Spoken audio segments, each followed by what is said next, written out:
नमो सिद्धाडं नमो आयर्याडं नमो वज्रायाडं नमो लोय सवसाहूडं।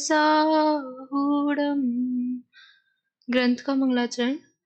वंदितु सर्वसिद्धे ध्रुवमचलमनोपमं गतिं पत्ते वोच्छामि समय बाहुड मृणमोऽसुत केवलीवनिदम्। नमः समय साराय स्वानुभूत्या चकासते चित्स्वभावाय भावाय सर्वभावान्तरच्छिदे।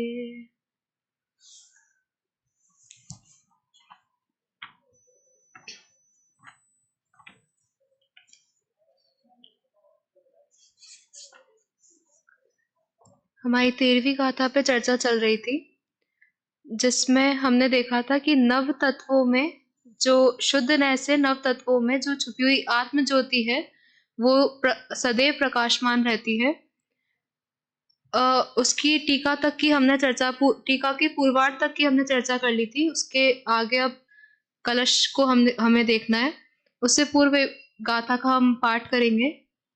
भूदत्थेनाभिगदा जीवा जीवाय पुण्यपावं च आसव संवरणिज्जर बन्धो मोक्षो यसम्मत्तम् चिद चिदास्रव पाप पुण्य शिव बंध संवर निर्जरा तत्वार्थ ये भूतार्थ से जाने हुए सम्यक्त्व है।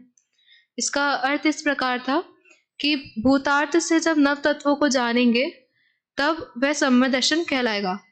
अर्थ क्या है कि भूतार्थ से जो नव तत्वों में जो आत्म ज्योति छुपी हुई है, मात्र नव तत्वों को नहीं जानना है बल्कि नव तत्वों में जो एकत्व रूप से विराजमान जो ज्ञायक भाव है उसको जब हम जानेंगे तब सम्य दर्शन होगा। फिर आगे टीका में दो बातें मूल रूप से आई थी कि एक तो ये कहा था कि नव तत्व जीव रूप भी है और अजीव रूप भी है। कैसे कि नव तत्व जो भाव रूप है, होने योग्य जो भाव है वो तो जीव है और उसमें उसको जो विकारी रूप कर रहा है, निमित्त करता जो है वो अजीव है।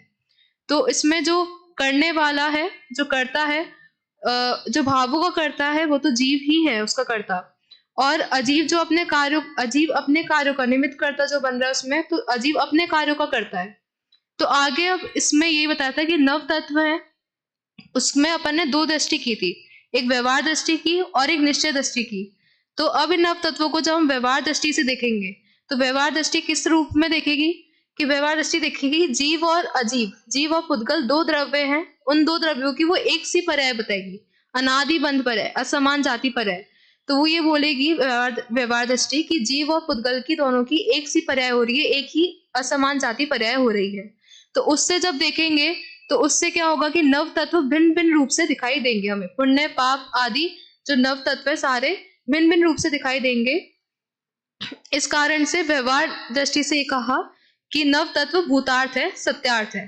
पर जब निश्चय दृष्टि से देखेंगे तो सारे ही तत्व जो है उनमें सामान्य रूप से एकत्व रूप को जो विराजमान जो ऐसा ज्ञायक भाव है मात्र वो ही दिखाई देगा। जो ये भिन्न भिन्न रूप से ये जो नव तत्व खड़े हुए थे व्यवहार दृष्टि में वो सारे गौण हो जाएंगे, वो उनमें से कुछ भी नहीं दिखेगा, मात्र ज्ञायक भाव दिखेगा, वो ही लक्ष्य में आएगा। तब कह सकते हैं कि तब भूतार्थ नय से ऐसा कहा जाएगा कि सारे नव तत्व जो हैं वो अभूतार्थ है, असत्यार्थ है, वो सारे झूठे, क्योंकि वो कोई दिखेंगे ही नहीं। इसको हमने एक उदाहरण के माध्यम से देखा था कि जैसे सोना है तो कड़ा है, कड़ा सोने का बना हुआ है, अब उसको हमने देखा अभूतार्थ नय की दृष्टि से हमने देखा तो सोना हमको कड़े रूप ही दिखेगा, पर जब हम उसको भूतार्थ नय से देखेंगे तो उसका हमको ध्रुव रूप से जो विराजमान सोना है वो हमको दिखाई देगा। और अब हमने जैसे उसकी पर्याय को बदल दिया, हार, कड़े को बदल के हमने कर दिया हार रूप। अब उसको हम जब अभूतार्थ नय की दृष्टि से देखेंगे तो अभूतार्थ नय की दृष्टि से देखने पे जो उसकी अवस्था बदली है तो वो अवस्था हमको ख्याल में आएगी, मतलब हमें वो हार रूप ही दिखाई देगा। और भूतार्थ नय से हमने देखा निश्चय नय से तो उसमें हर अवस्था में जो ध्रुव रूप से विराजमान था, ऐसा जो सोना है वो ही हमको दिखाई देगा। ऐसे उसकी और पर्याय बदल दें तब भी इसी प्रकार भूतार्थ ऐसे जब भी दिखेंगे तो हर अवस्था में जो सामान्य रूप से बना रहता है, ध्रुव स्वभाव को जो कभी नहीं छोड़ता, वो ही हमको लक्ष्य में आता है। तो उसी प्रकार यहाँ पे नव तत्वों में कहा कि जब नव तत्वों को अभूतार्थ ने ऐसे देखा तो सारे ही नव तत्व, पुण्य पाप, जीव के अलग अलग तरह की अवस्थाएं हमको दिखाई देंगी। पर जब हमने भूतार्थ ने ऐसे देखा तो हमको क्या दिखाई देगा कि पुण्य रूप अवस्था में भी जो ज्ञायक भाव विराजमान है, पाप रूप अवस्था में भी जो ज्ञायक भाव विराजमान है, ऐसे ही हर तत्व में जो ज्ञायक रूप से विराजमान है, ध्रुव स्वभाव जो विराजमान है, वो ही हमको एक बार लक्ष्य में आता है। और वो लक्ष्य में आएगा तभी हमें सम्य दर्शन होगा। इस कारण से कहा कि शुद्ध नय से नव तत्वों में एकमात्र जीव तत्व ही प्रकाशमान है, वो ही उद्योतमान होता है। अब इसके आगे जो जयचंद जी छाबड़ा का यहाँ पे भावानुवाद है टीका का, उसको देखते हैं। इसमें कह रहे हैं इन नव तत्वों में शुद्ध नय से देखा जाए तो जीव ही एक चैतन्य चमत्कार मात्र प्रकाश रूप प्रकट हो रहा है। शुद्ध नय से देखा जाए मतलब भूतार्थ नय से जब इनको देखेंगे तो जीव ही एक चैतन्य चमत्कार मात्र प्रकाश रूप प्रकट हो रहा है, जो अभी अपन ने चर्चा की। चैतन्य चमत्कार मतलब कि जो जीव है उसकी अनेक प्रकार की अवस्थाएं हो रही हैं, पुण्य पाप आदि अनेक प्रकार की उसकी अवस्थाएं हो रही हैं। इतनी सारी अवस्थाएं होने के बाद भी वो जीव अपने स्वरूप को नहीं छोड़ता है। चैतन्य रूप उसका स्वरूप है और उस स्वरूप को वो कभी नहीं छोड़ता।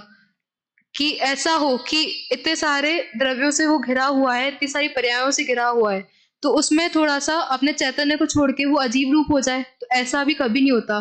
तो वो सदैव चैतन्य रूप है और चैतन्य रूप ही बना रहता है। तो इस कारण से कहा कि वो एक चमत्कार जैसा है कि चैतन्य को वो कभी छोड़ता नहीं, उसकी सामर्थ्य है। तो इसलिए यहाँ पे कहा कि चैतन्य चमत्कार रूप हमेशा वो प्रकट रहता है। किस नय से देखना है? शुद्ध नय से। तो शुद्ध नय से जब भी देखेंगे, जैसे अपन ने दो दृष्टि की अभी, एक भूतार्थ नय, अभूतार्थ नय। तो अभूतार्थ नय से अपन ने नव तत्व को देखा, तो भूतार्थ नय से तो वो अपन को भिन्न भिन्न रूप से नव तत्व दिखाई दिए, मात्र ज्ञायक भाव अपन को लक्ष्य में नहीं आएगा, सभी भिन्न भिन्न रूप से हमको दिखाई देंगे। कारण क्या था कि वो दो द्रव्यों की एक सी पर्याय को देखता है, इस कारण से। पर शुद्ध नय जो है वो जिस द्रव्य का जो कार्य है उसको ही बताएगा।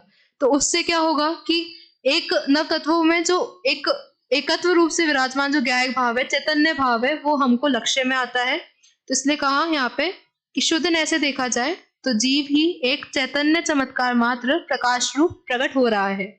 इसके अतिरिक्त भिन्न भिन्न नव तत्व कुछ भी दिखाई नहीं देते। अब मात्र ज्ञायक भाव ही हमें शुद्ध नय से दिखाई दे रहा है, तो जितने भी नव तत्व है, पुण्य पाप आदि, वो कुछ भी दिखाई नहीं देंगे उसमें। मात्र ज्ञायक भाव ही एकमात्र लक्ष्य में आएगा। उसकी जितनी भी अवस्थाएं हैं वो सब ही गौण हो जाएंगी। फिर वो चाहे संवर रूप अवस्था हो, मोक्ष रूप अवस्था हो, चाहे कितनी भी शुद्ध पर्याय हो। पर जैसे कि टीका में कहा था, इन पर्यायों को भी जीव का विकार कहा था। क्यों? क्योंकि संवर, निर्जरा और मोक्ष ये भी पर्याय हैं और स्वभाव से पर्याय भिन्न है।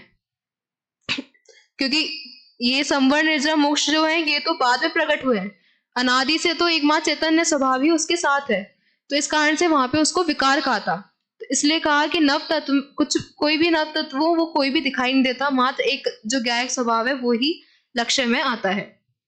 जब तक इस प्रकार जीव तत्व की जानकारी जीव को नहीं है तब तक वह व्यवहार दृष्टि है, भिन्न भिन्न नव तत्वों को मानता है। जब तक इस प्रकार जीव तत्व की जानकारी जीव को नहीं है कि शुद्ध नय से जब हम नव तत्वों को देखेंगे तो एकमात्र ज्ञायक भाव ही हमको लक्ष्य में आता है। पर जैसा कि पहले अपन ने टीका में इस बात की चर्चा की थी कि जब निश्चय नय से जानने पर ही हमको सम्य दर्शन होता है, तो फिर व्यवहार की क्या आवश्यकता है। तो उसमें इस बात की चर्चा की थी कि जब तक व्यवहार से हम वस्तु स्वरूप को नहीं जानेंगे तब तक हम निश्चय तक नहीं पहुंच सकते। तो व्यवहार से नव तत्वों को जानना भी आवश्यक ही है। पर यहाँ पर अब ये बोल रहे हैं कि व्यवहार से जानने पर ही सम्य दर्शन हो जाएगा क्या? तो ऐसा तो है नहीं, क्योंकि निश्चय नय आवश्यक है। निश्चय नय से जब तक हम उस ज्ञायक भाव को ही लक्ष्य में नहीं लेंगे तब तक आत्मानुभूति नहीं हो सकती है, आत्मख्याति नहीं हो सकती है। तो इसलिए निश्चय नय सबसे ज्यादा आवश्यक है, क्योंकि उसके बिना सम्य दर्शन हो ही नहीं सकता है। तो इसलिए कहा कि व्यवहार से नव तत्व को तो जान लिया, पर मात्र व्यवहार पे ही अटके रह गए तो उससे नहीं चलेगा। व्यवहार पे अटके रह गए, निश्चय तक नहीं पहुंचे तो सम्यक दर्शन नहीं हो सकता। तो इसलिए यहाँ पर कहा कि जीव तत्व की जानकारी जीव को नहीं हुई। जो जीव एक नव तत्वों में सामान्य रूप से एकत्व को प्राप्त जो ज्ञायक भाव है वो उसके लक्ष्य में नहीं आया, तो फिर वो तब तक व्यवहार दृष्टि ही बना रहेगा, भिन्न भिन्न नव तत्वों को मानता है। फिर वो उसको उसके जो दो द्रव्यों की जो एक सी परय मान रहा है, उसके कारण से उसके निमित्त नैमित्तिक भाव खड़े हो रहे हैं। उसके कारण से क्या होता है कि नव तत्व उसको भिन्न भिन्न रूप से दिखाई देते हैं। तो जब तक उसने जीव तत्व को उसने लक्ष्य ही नहीं बनाया, शुद्ध नय तक वो पहुंचा ही नहीं, तो फिर उसको वो व्यवहार दृष्टि ही बना रहेगा, उसको सम्यक दर्शन हो ही नहीं सकता। इसी बात को अब आगे और विस्तार से समझाएंगे। जीव पुद्गल की बंध पर्याय रूप दृष्टि से यह पदार्थ भिन्न भिन्न दिखाई देते हैं। जीव पुद्गल की बंध पर्याय रूप दृष्टि से, कि जो कहा जीव पुद्गल दो भिन्न भिन्न द्रव्य हैं, जीव और पुद्गल, जीव और अजीव, इनकी बंध पर्याय रूप जो अनादि बंध पर्याय रूप अवस्था उनकी हो रही है, समान जाति रूप अवस्था हो रही है, उससे क्या हो रहा है कि पदार्थ सारे भिन्न भिन्न दिखाई दे रहे हैं। मतलब व्यवहार दृष्टि से हमने देखा तो व्यवहार दृष्टि ने कैसा देखा कि जीव और पुद्गल की एक सी पर्याय हो रही है, और उससे क्या हो रहा है कि नव तत्व हमको भिन्न भिन्न रूप से दिखाई दे रहे हैं।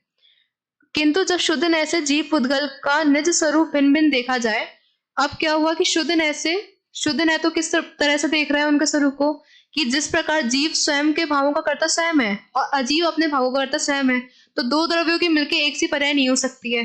जैसा कि आगे अपन जाएंगे कर्ता कर्म अधिकार में, तो उसमें 4 कलश आते हैं, यह परिणमति से कर्ता आदि 4 कलश आते हैं। तो उसमें भी कहा कि जो दो द्रव्यों के मिलकर कभी भी एक कार्य नहीं हो सकता है, एक परिणाम नहीं हो सकता है दो द्रव्यों का। तो व्यवहार दृष्टि जो है वो लक्ष्य करता है दो द्रव्यों की मिली हुई एक सी पर्याय, पर निश्चय नय पर जब जाएंगे तब वो दो द्रव्यों की मिली हुई एक सी पर्याय को नहीं देखेगा। उससे क्या होगा कि हमें जीव और अजीव की भिन्नता भाषित होती है, उनका भेद विज्ञान होगा कि दोनों भिन्न भिन्न है और अपने अपने कार्य को ही करते हैं। ऐसा हुआ। फिर क्या हुआ, किंतु जब शुद्ध नय से जीव पुद्गल का निज स्वरूप भिन्न भिन्न देखा जाए, तब वे पुण्य पाप आदि 7 तत्व कुछ भी वस्तु नहीं है, वे निमित्त नैमित्तिक भाव से हुए थे। फिर उसके बाद जब उनको शुद्ध नय से अपन ने भेद विज्ञान किया, उनका भिन्न भिन्न रूप से जाना, तो मात्र एक ज्ञायक स्वभाव जो है, चैतन्य स्वभाव जो है, वो ही लक्ष्य में आएगा। उससे जो नव तत्व जो भिन्न भिन्न है वो खड़े नहीं होंगे, भिन्न भिन्न उसको दिखाई नहीं देंगे, क्योंकि वो जो भिन्न भिन्न थे, वो जो नव तत्व है वो कैसे हो रहे थे कि निमित्त नैमित्तिक भाव से हो रहे थे। जो हमारा अज्ञान था कि दो द्रव्यों की एक सी पर्याय होती है, उस अज्ञान के कारण से हमारा ऐसा निमित्त नैमित्तिक संबंध बन रहा था, जिससे ये पुण्य पाप आदि ये नव तत्व खड़े हो रहे थे। अब वो निमित्त नैमित्तिक भाव ही नहीं रहा, क्योंकि वो अज्ञान मिट गया है, भेद विज्ञान हो गया है, तो फिर वो निमित्त नैमित्तिक भाव भी नहीं होते हैं और वो भिन्न भिन्न भी दिखाई नहीं देते। इसलिए जब वह निमित्त नैमित्तिक भाव मिट गया, तब जीव पुद्गल भिन्न भिन्न होने से अन्य कोई वस्तु सिद्ध नहीं हो सकती। अब वो निमित्त नैमित्तिक भाव अपना मिट गया, वो अज्ञान मिट गया, तो कोई भी जीव पुद्गल भिन्न भिन्न हमें भाषित हो जाएंगे, तो उनसे कोई भी, उनके अतिरिक्त कोई भी वस्तु फिर सिद्ध नहीं होगी। वस्तु तो द्रव्य है और द्रव्य का निज भाव द्रव्य के साथ ही रहता है तथा निमित्त नैमित्तिक भाव का अभाव ही होता है। अब यहाँ कह रहे हैं कि जो द्रव्य है, प्रत्येक द्रव्य का अपना अपना स्वभाव होता है और उसका कर्ता हुआ स्वयं ही होता है। तो दो द्रव्य मिलके एक सा कार्य करे ऐसा नहीं है, या एक द्रव्य दूसरे द्रव्य का कार्य करे, दूसरे द्रव्य का कर्ता हो, तो वो भी नहीं है, क्योंकि हर द्रव्य का अपना अपना स्वभाव है और उसका कर्ता हुआ स्वयं ही है। तो इस कारण से कहा कि वो उसका निमित्त, दूसरा जो द्रव्य है वो उसका निमित्त कर्ता भी नहीं है, तो इसलिए उनमें कोई निमित्त नैमित्तिक भाव बनेगा ही नहीं। इसलिए निमित्त नैमित्तिक भाव का अभाव हो जाता है। इसलिए शुद्ध नय से जीव को जानने से ही सम्यक दर्शन की प्राप्ति हो सकती है। इसलिए कहा कि मात्र व्यवहार दृष्टि पर अटक गए तो फिर उस जीव तत्व की उपलब्धि नहीं होगी और आत्मानुभूति नहीं हो सकती है। तो जब शुद्ध नय से जीव को जानते हैं, उस नव तत्वों में विराजमान जो एकत्व रूप से विराजमान ज्ञायक भाव है उसको लक्ष्य में लाते हैं, तभी सम्यक दर्शन हो सकता है, तभी आत्मानुभूति हो सकती है। जब तक भिन्न भिन्न नव पदार्थों को जाने और शुद्ध नय से आत्मा को ना जाने, तब तक पर्याय बुद्धि है। और जब तक वो नव पदार्थों को भिन्न भिन्न, जो वही बात है कि पर्याय बुद्धि में ही अटका रह जाए, व्यवहार में ही अटका रह जाए, निश्चय तक ना जाए, तो उसको वो सम्यक दर्शन हो ही नहीं सकता है, आत्मानुभूति हो ही नहीं सकती है। तो इस प्रकार जयचंद जी छाबड़ा ने भी इसी बात को बताया कि शुद्ध न्याय ही एकमात्र ऐसा अवलंबन है जिससे वो ज्ञायक भाव अपने लक्ष्य में आता है और उससे ही सम्य दर्शन हो सकता है। मात्र व्यवहार में अटक गए तो फिर वो सम्य दर्शन नहीं हो सकता, क्योंकि वो जीव तत्व जो है वो हमारे लक्ष्य में नहीं आ पाएगा। भिन्न भिन्न रूप से अनेक प्रकार की अवस्थाएं अपने लक्ष्य में आएंगी। अब इसके आगे आचार्य अमृतचंद्र देव जो पूर्वार्थ हुआ टीका का, उसका उपसंहार रूप यहाँ पे कलश लिख रहे हैं। कलश का पहले पाठ करेंगे। चिरमिति नवतत्त्वच्छन्नमुन्नीयमानं कनकमिव निमग्नं वर्णमाला कलापे अथ सतत विविक्तं दृश्यतामेकरूपं प्रतिपदमिदमात्मा ज्योतिरुद्योतमानम्। शुद्ध कनक जो छिपा हुआ है बाण भेद में, नव तत्वों में छिपी हुई त्यों आत्म ज्योति है। एक रूप उद्योतमान पर से विविक्त वह, अरे भव्य जन पद पद पर तुम उसको जानो। यहाँ पर आचार्य अमृतचंद्र देव हमें प्रेरणा दे रहे हैं। जो टीका में कहा था कि शुद्ध न्याय से जब नव तत्वों को देखेंगे तो उसमें एकमात्र जीव तत्व ही प्रकाशमान है, वो ही प्रकाशित हो रहा है। अब यहाँ पे आचार्य अमृतचंद्र देव उसी की प्रेरणा दे रहे हैं कि तुम तो नव तत्वों में प्रकाशमान एक आत्म ज्योति को ही देखो, कि आत्म ज्योति ही एकमात्र कारण है हमारे सम्य दर्शन का। शुद्ध न्याय से जो नव तत्वों में आत्म ज्योति देखी जा रही है वही एकमात्र कारण है आत्मानुभूति का, सम्य दर्शन का। तो इस कारण से नव तत्वों में प्रकाशमान एक आत्म ज्योति को ही देखो। इस प्रकार वे यहाँ पे हमें प्रेरणा दे रहे हैं। पहले संस्कृत से इसका सामान्य अर्थ देखते हैं, फिर हिंदी से इसका विशेष अर्थ पे जाएंगे। चिरम इति नव तत्व छन्नम उन्नीयमानम। तो यहाँ कह रहे हैं नव तत्वों में वह आत्म ज्योति छिपी हुई है। किसके समान? तो कहा कनकम एव निमग्नम वर्णमाला कलापे। किसके समान छिपी हुई है? तो कनकम एव, कनक के समान। कनक मतलब सोना, सोने के समान। कैसे? कि वर्णमाला कलापे निमग्नम, कि अनेक प्रकार के जो वर्ण भेद हो रहे हैं उसमें जिस प्रकार सोना छिपा हुआ होता है वैसे ही नव तत्वों में आत्म ज्योति छिपी हुई है। उसका क्या करना है? तो कहा अथ सतत विविक्तम दर्शताम एक रूपम प्रतिपदम इदम आत्म ज्योति ही उद्योतमानम। तो कहा कि इदम आत्म ज्योति, ये जो आत्म ज्योति है, दृश्यताम, उसे देखो। तो वो आत्म ज्योति कैसी है? तो उसके 3 विशेषण दिए। सतत विविक्तम, हमेशा ही पर द्रव्यों से, अन्य द्रव्यों से, उनके भावों से, उनकी पर्यायों से वो सदा ही भिन्न रहती है। वो आत्म ज्योति उनसे वो प्रभावित नहीं होती है, उसमें मिल नहीं जाती है, हमेशा ही विविक्त रहती है, भिन्न रहती है। और कैसी है? एक रूपम, और अपने स्वभाव में ही वह एक रूप में रहती है, कि नव तत्व विभिन्न प्रकार की अवस्थाएं हो रही हैं पर उसमें भी वो एकत्व रूप से जो विराजमान ज्ञान ज्योति है वो उस रूप में ही रहेगी, वो दूसरे रूप नहीं हो जाएगी, वो एक रूप ही रहती है। और कैसी है? उद्योतमानम, कि हमेशा ही प्रकाशित रहती है, ज्योति स्वरूप रहती है, कभी बुझ जाए, कम हो जाए तो ऐसा भी नहीं है, हमेशा ही वो आत्म ज्योति उद्योतमान रहती है, प्रकाशित रहती है। तो ऐसी आत्म ज्योति का क्या करना है?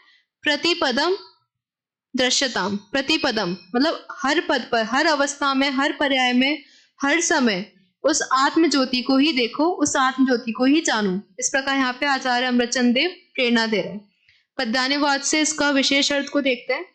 शुद्ध कनक जो छिपा हुआ है बाण भेद में, कि बाण भेद में यहाँ पे ये बता रहे हैं कि सोने को 16 ताप दिए जाते हैं। ये चीज आप सबने सुनी होगी कि सोना जो है वो अनेक कुधातुओं के साथ जब मिला हुआ होता है तो सुनार जो होता है वो उसको आग में तपाता है।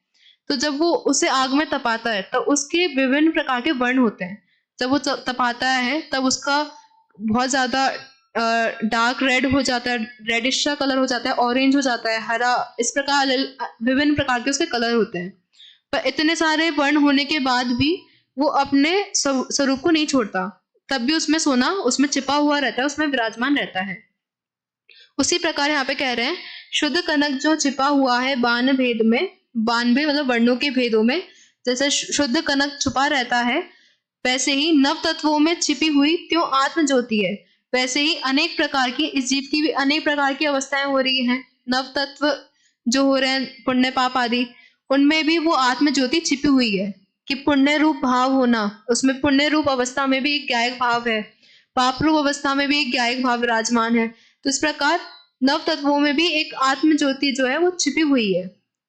वो आत्म ज्योति कैसे है, पहले उसके विशेषण दिए यहाँ पे। वह आत्म ज्योति एक रूप है, एक रूप है मतलब अपने रूप ही रहती है। इतनी सारी अवस्थाओं में रहने के बाद भी वो आत्म ज्योति अपने स्वरूप को नहीं छोड़ती है, उसमें एक अपने एकत्व को बनाए रखती है, उस रूप ही रहती है। और कैसी है, उद्योतमान। अब वो इतने सारी अवस्थाओं में रह रही है, अजीब द्रव्य के साथ मिलके रह रही है, तो थोड़ी सी कम हो जाती हो, बुझ जाती हो उसकी ज्योति, ज्ञान ज्योति, तो ऐसा भी नहीं है। उसके बाद भी ज्ञान ज्योति हमेशा प्रकाशित ही रहती है, उद्योतमान रहती है। और पर से विविक्त है, पर से विविक्त मतलब पर से हमेशा भिन्न रहती है, उसके उनसे मिलती नहीं है, अपने एक रूप ही रहती है और हमेशा ही प्रकाशित रहती है। अरे भव्य जन, पद पद पर तुम उसको जानो। तो ऐसी जो आत्म ज्योति है, जो कभी भी बुझती नहीं है, हमेशा अपने एकत्व को बनाए रहती है, हमेशा प्रकाशित रहती है, और नव तत्वों में जो छुपी हुई ऐसी आत्म ज्योति है, उसको पद पद पर हर समय किसी भी अवस्था में हो तो हर समय उस आत्म ज्योति को जानो। इस प्रकार यहाँ पे आचार्य अमृतचंद देव ने उस आत्म ज्योति, जो नव तत्वों में एकत्व रूप से विराजमान जो आत्म ज्योति है, उसको जानने की प्रेरणा दे रहे हैं। क्यों दे रहे हैं, तो इसके लिए टीका में पहले ही कह दिया कि शुद्ध नए से जब तक उस आत्म ज्योति को नहीं जानेंगे, नव तत्वों में छुपी हुई उस आत्म ज्योति को नहीं जानेंगे, तब तक हमें वो आत्मानुभूति ही नहीं हो सकती है, सम्य दर्शन ही नहीं हो सकता है, जो हमारे जीवन का लक्ष्य है। तो इसलिए उसको जानना आवश्यक है। इसलिए यहाँ पर आचार्य अमृतचंद देव ने प्रेरणा दी हमें। आगे इसका हिंदी अनुवाद देखते हैं। जिस प्रकार वर्णों के समूह में छिपे हुए एकाकार स्वर्ण को बाहर निकालते हैं, कि जिस प्रकार जो सुनार है वो वर्णों की, जब उसको तपाता है सोने को, तो उसके विभिन्न प्रकार के वर्ण होते हैं, वर्णों के समूह होते हैं। उसमें जो एकाकार रूप से स्वर्ण वहां पे विराजमान है, ध्रुव रूप से जो स्वर्ण वहां पे विराजमान है, उसको निकालने में समर्थ कौन है, स्वर्ण, सोनार।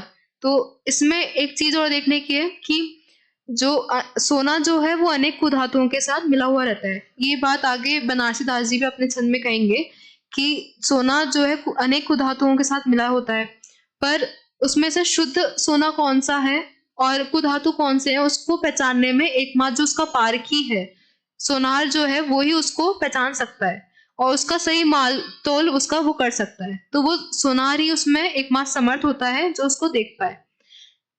जैसे कि और कोई उदाहरण ले हम, जैसे टीचर है, तो यहाँ पर अनेक प्रांतों से विद्यार्थी यहाँ पर आते हैं, अलग अलग विधाओं में अच्छे होते हैं, कोई खेल में अच्छा है, मतलब अलग अलग विविधताओं को लिए हुए यहाँ पे बच्चे आते हैं। पर उन बच्चों में एक विद्यार्थीपना है, सामान्य से जो विद्यार्थीपना है उसको देखने में समर्थ कौन है, एक टीचर ही है, एक शिक्षक ही है जो उनमें एक विद्यार्थीपने को देख सकता है। वैसे ही कोई और उदाहरण ले, जैसे डॉक्टर और मरीज का ले, तो डॉक्टर के पास अनेक प्रकार के लोग आते हैं, अलग अलग जाति के आते हैं, अलग अलग वर्ण के आते हैं, बहुत विविधता को लिए हुए वहां पे उसके पास लोग आते हैं। तो उसमें एक मरीज पने को देखने में समर्थ एकमात्र डॉक्टर ही होता है, उनमें सामान्य रूप से जो मरीज पना है वो देखने में समर्थ डॉक्टर ही है।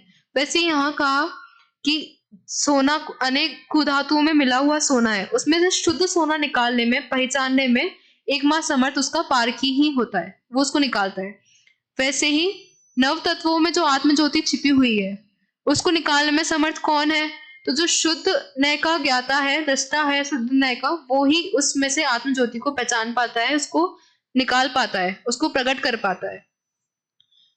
वैसे यहाँ पे कहा, जिस प्रकार वर्णों के समूह में छिपे हुए एकाकार स्वर्ण को बाहर निकालते हैं, उसी प्रकार नव तत्वों में बहुत समय से छिपी हुई यह आत्म ज्योति शुद्ध नय के द्वारा बाहर निकालकर प्रकट की गई है। और ये आत्म ज्योति पद पद पर अर्थात प्रत्येक पर्याय में चित चमत्कार मात्र एक रूप में उद्योतमान है। कि वो आत्म ज्योति कैसी है कि पद पद पर, हमने ऊपर जो पद पद लगाया था संस्कृत से, उसमें अपन ने लगाया था प्रेरणा के साथ लगाया था कि पद पद पर उसे देखो, पर यहाँ पर हिंदी अनुवाद में दादा ने इसको पद पद को प्रत्येक विशेषण के साथ लगाया है, कि प्रत्येक विशेषण के साथ लगा के कहा है कि इस आत्म ज्योति को पद पद पर, पद पद अर्थात प्रत्येक पर्याय में चित चमत्कार मात्र एक रूप में उद्योतमान है। वो चित चमत्कार, जो चैतन्य चमत्कार मात्र जो उसका आत्मा का स्वरूप है, वो कैसा है कि एक रूप में उद्योतमान है। वो एक रूप भी है। चमत्कार क्यों कहा? जैसे पहले कहा था कि अनेक अवस्थाओं में रहने के बाद भी अपने स्वरूप को वो छोड़ता नहीं है, इस कारण से वो एक रूप है। और इतनी अवस्थाओं में रहने के बाद भी वो उस रूप नहीं हो रहा है, उससे भिन्न ही है। तो ये एक चमत्कार जैसा ही है, उस चेतनता की ये सामर्थ्य है कि वो उस रूप नहीं हो रहा है, अपने स्वरूप को वो छोड़ नहीं रहा है। और कैसा है कि उद्योतमान है, अपने ही स्वरूप में वो उद्योतमान है, हमेशा प्रकाशित रहता है। इसलिए हे भव्य जीवो, तुम इससे सदा ही अन्य द्रव्यों एवं उनके आश्रय से होने वाले नैमित्तिक भावों से भिन्न एक रूप देखो। इसलिए ये जो आत्म ज्योति है वो सदा ही प्रकाशित रहती है, अपने स्वरूप को कभी नहीं छोड़ती है, उसमें ही एकत्व बनाए हुए रहती है। तो और जितने भी नैमित्तिक भाव होते हैं वो मात्र अज्ञान के कारण से ही होते हैं, और उससे वो सदा ही भिन्न है। ऐसे आत्म ज्योति को देखने की यहाँ पे आचार्य अमृतचंद्र देव ने प्रेरणा दी है। इसका आगे दादा ने जो इसका अनुवाद किया है वो और देख लेते हैं। खान में पड़ा हुआ स्वर्ण अपनी आरंभिक अवस्था से ही अनेक अन्य पदार्थों से मिला हुआ रहता है। जो कहा था कि स्वर्ण अनेक कुधातुओं से मिला हुआ रहता है, जब खान में से निकालते हैं तब स्वर्ण अनेक कुधातुओं से मिला हुआ रहता है। जब उसे बाहर निकालकर अग्नि में तपाकर शुद्ध करते हैं तो अशुद्धता के जलने से अग्नि की लौ में स्वर्ण के हरे पीले अनेक रंग दिखाई देते हैं, तथापि वह कहलाता तो स्वर्ण ही है। जो यहाँ पर कहा शुद्ध कनक जो छिपा हुआ है बाण बेद में, कि जब उसको खान में से सोने को निकाला तो वो मात्र शुद्ध सोना हाथ में आ जाए तो ऐसा नहीं होता है, उसके साथ अनेक कुधातुएं मिले होते हैं। तो उसके लिए सुनार क्या करता है? सुनार उसकी शुद्धता को निकालने के लिए उसको अग्नि में तपाता है। तो जब उसको वो अग्नि में तपाता है तब अग्नि में तपाने के कारण से उसमें विभिन्न प्रकार के वर्ण होते हैं, अलग अलग प्रकार के वर्ण उसमें बनते हैं। तो उसमें ये कहा कि उसमें विभिन्न प्रकार के वर्ण बनने पर सोने ने अपना स्वरूप छोड़ दिया हो तो ऐसा नहीं है, वो तब भी एकाकार रूप से सोना वहां पे विराजमान रहता है। भले ही वह स्वर्ण कहलाए तथापि स्वर्ण का पारखी सराफ उसका मूल्य उतना ही देता है कि जितना उसमें शुद्ध स्वर्ण है। अब वो शुद्ध सोना उसमें है तो शुद्ध सोने को पहचानने में कौन समर्थ है? तो जो उसका पारखी है वही उसमें उसको पहचानने में समर्थ है। और उसका सही दाम कौन लगा सकता है? तो उसका जो पारखी है वो शुद्ध सोना वो जानता है कि उसमें कितना शुद्ध सोना है और कितना कुधातु है, कितना अशुद्धता है।